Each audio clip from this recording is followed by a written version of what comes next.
Welcome to CBT News with Shyann Malone. Good morning and welcome to the CBT News Daily Newscast. I'm Shyann Malone. Thanks so much for joining us. Here with today's top automotive headlines is Chris Riggins. Thanks, Shyann. On today's show, we're joined by Glenn Pash, auto marketing expert and CEO of PCG Digital. But first, November's certified pre-owned vehicle sales improved over last year, but slightly declined from October due to a holiday season slowdown affecting the entire car industry. Dealers sold nearly 206,000 CPO units throughout the month, a gain of 3.8% over November 2022. Compared to October, the total represents only a marginal loss of 0.6%. Cox Automotive's Chris Frey, Senior Manager of Economic and Industry Insights, acknowledged that, quote, some wind has come out of the sales in Q4's CPO market. However, he reiterates that this year's 219,000 monthly CPO sales average is still well ahead of 2022's average of 206,000. Switching gears to EVs, Tesla plans to raise salaries at its Nevada Gigafactory facility, becoming one of the last major automakers to boost pay in the aftermath of the 2023 United Auto Workers strike. According to internal notices, the EV brand informed employees the wage hikes could add up to $8.30 to their hourly compensation once they take effect in January. With this step, Tesla is following in the footsteps of other non-union manufacturers, including Hyundai, Volkswagen, and Honda, who implemented raises to remain competitive with the UAW's historic new contract. In more Tesla news, automotive engineering organization SAE has finalized its third-party certification of Tesla's North American charging standard, opening the door for a more standardized EV charging experience. The SAE is responsible for developing technical specifications for the auto industry and promised to release its own NACS certificate earlier this year after most major automakers announced plans to adopt the standard. By following the group's recommendations, car companies can improve charging access with more independence from Tesla, which currently operates the largest NACS charging network in the US. And last but not least, former Nikola CEO Trevor Milton was sentenced to 4 years in prison for misleading investors over his company's electric truck.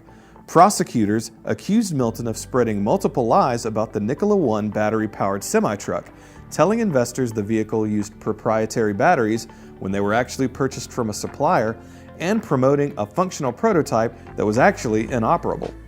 The executive was found guilty last October on securities and wire fraud charges.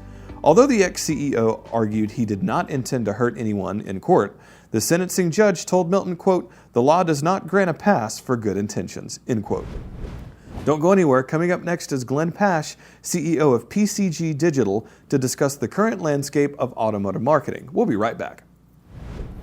Well, if you're not already subscribed to CBT News, now is the perfect time to do it. For over a decade, CBT has brought you exclusive and in-depth interviews with dealer principals, OEM executives, industry analysts, and top-level sales and management trainers.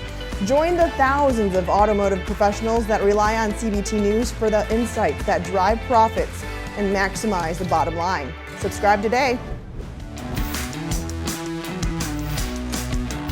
So what stands out, the most regarding marketing in the automotive industry for you in 2023? There was a lot going on. There were a lot of dealers that are saying, uh-oh, car lots are starting to fill back up again. My floor plan is going back up again. Customers were now coming in, especially in the second half of the year, saying, no, not so fast. I want a discount off this car. So we saw some changes in marketing. Talk to us.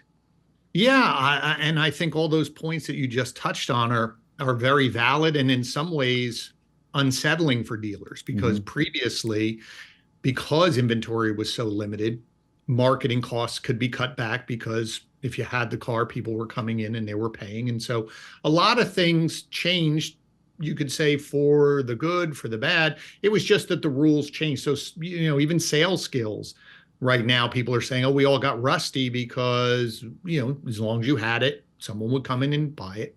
So I think right now what's happening, to your point, is inventory is starting to fill up. People are having more inventory on the lots. It's sitting on the lots longer than before. So everyone is starting to say, how do we have to move this along and get back to some of the marketing strategies that were, say, pre-COVID, where We had to market, had to get to the people, had to talk incentives because the manufacturers are coming back hard with incentives. That's right. Yeah, they are.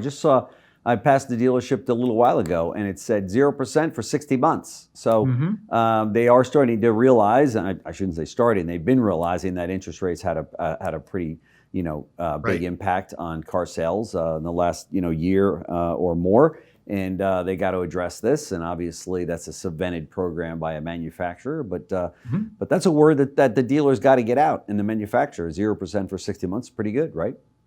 Well, I think so. I think the rules have just gotten back to changes, and you have to have the right marketing partner to pivot and come to you with some of these strategies. That's right. To really think about it, because things are moving fairly quickly.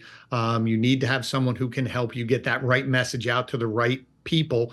But to your point now is all of these incentives are coming out again, and people are going to think, I can get a discount on everything. And so we mentally have to prepare when they come in the store, but we have to market what is our value prop. I think the biggest key moving forward for 2024 is dealers cannot discount all of that brand equity that they built up over the course of the past couple years when they didn't maybe have that specific vehicle, but they were selling cars based on how we're going to take care of you. This is our process. This is who we are. This is how we're going to treat you. What we can't do now is just say, okay, that's not important anymore, and just market incentives and think that's going to win long term. That's right.